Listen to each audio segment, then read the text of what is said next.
एक और बड़ी खबर जान लीजिए। परिवहन विभाग ने स्कूल बस के खिलाफ की है कार्रवाई। 5 स्कूल बसों की जांच में 17 बस जो है डिफॉल्टर मिली है। कुल मिलाकर 27 बसें हैं जिनके चालान काटे गए हैं। हरियाणा नंबर की 2 स्कूल बसों को किया गया है सीज बिना फिटनेस और दस्तावेजों के। ये जो बस थी वो संचालित की जा रही थी। 27 जो बसें हैं उनके चालान काटे गए हैं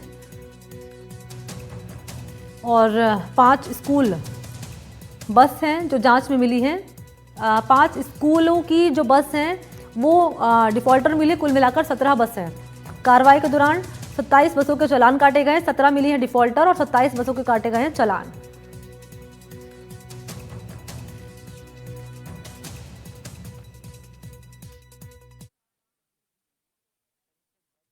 कलेक्टर साहब के आदेश से पिछले 16 तारीख को आदेश हुए थे कि ये जितनी भी स्कूल बस हैं इनमें fire cylinder, first aid kit, अग्निशमन यंत्र और इमरजेंसी पैनिक बटन है कि नहीं और डॉक्यूमेंट ओके है कि नहीं।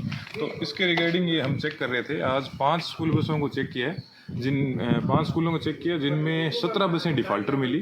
अब ये टैगोर में जब जा रहे थे तो 2 बसें हरियाणा की बिना रजिस्ट्रेशन, बिना फिटनेस, बिना इंश्योरेंस के हमें देख के ये भागने की कोशिश में था। इन दोनों को ले जाके यहाँ बंद कर दिया। ज़्यादातर स्कूल, हर किसी स्कूल में 2-2, 3-3 बसें बिना फिटनेस, बिना इंश्योरेंस के चल रही है। अभी तक तो हमने इनको 2-3 बार पहले हिदायत दे के छोड़ दिया था, पर आज हम इनके चालान करेंगे। जो बिना डिफॉल्टर है उनको बंद करें। तो यहाँ पर आपने सुना पुलिस की टीम की ओर से कहा गया है कि तमाम जो बसें हैं जो चेकिंग के दौरान यहाँ पर डिफॉल्टर मिली है। 27 बसें हैं कुल मिलाकर जिनके चालान काटे गए हैं। दरअसल ये कह सकते हैं कि बड़ी कार्रवाई की गई है परिवहन विभाग की ओर से। गैस हादसा जो सामने आया जयपुर में, गैस हादसा, उसके बाद से ये कार्रवाई परिवहन विभाग की लगातार जारी है। अनेक निजी शिक्षण संस्थाओं के 24 से अधिक बसों के यहाँ पर जो है जाँच की गई है और 2 बसों को सीज किया गया है। इनमें उप निरीक्षक हैं रॉबिन सिंह, बता रहे हैं कि आए दिन होने वाले हादसे के चलते ये कार्रवाई की गई है। उन्होंने ये भी कहा कि पहले भी शिक्षण संस्थानों के संचालकों को बसों के आवश्यक दस्तावेज और फिटनेस ये सुचारू रखने के निर्देश दिए गए थे। और आपको सहयोगी गजेंद्र इस वक्त नजर आ रहे होंगे, ज्यादा जानकारी लिए मेरे साथ मौजूद है। लिए चलते उनके पास।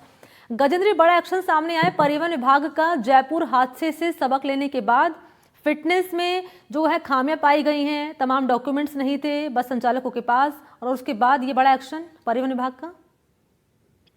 निश्चित रूप से मणि, आपने सही कहा कि जिस प्रकार से जयपुर के अंदर जो अग्नि का जलजला देखने को मिला, जिसके बाद कितनी जानें हैं वो चली गई, उसके बाद अब प्रशासन है वो हरकत में आया है और अब विशेष रूप से परिवहन विभाग है वो हरकत में आया है। और जो नियमों का उल्लंघन करते हैं जो वाहन चालक, जिन वाहनों की फिटनेस नहीं होती है, ऐसे में उनके ऊपर अब कार्रवाई की जा रही है। उनके ऊपर अब पैनी नजर है वो परिवहन विभाग की है। ऐसा ही नजारा यहाँ पर चूरू जिले के सादुलपुर में देखने को मिला है, जहाँ पर परिवहन विभाग ने करीब 27 बसों के चालान है वो काटे हैं, जिनमें 2 बसों को सीज भी किया। इन बसों के पास ना ही तो कोई कागजात थे और ना ही इनकी फिटनेस थी। ऐसे में परिवहन का हंटर है वो इन बसों के ऊपर चला है, क्योंकि जिस प्रकार से हादसे वो एक के बाद एक होते हैं, जिन वाहनों में फिटनेस नहीं होती है। इसके अलावा बहुत सारे खामियां इन वाहनों में होती है। कई स्कूल तो इस प्रकार के होते हैं जो कंडम वाहनों में भी अब स्कूली बच्चों को लेके जाते हैं। अब ऐसे वाहनों पर, ऐसे स्कूलों के ऊपर पुलिस की है वो परिवहन विभाग की पैनी नजर है। इस बाबत हमने रोबिन सिंह से भी बात की थी। उनका कहना था कि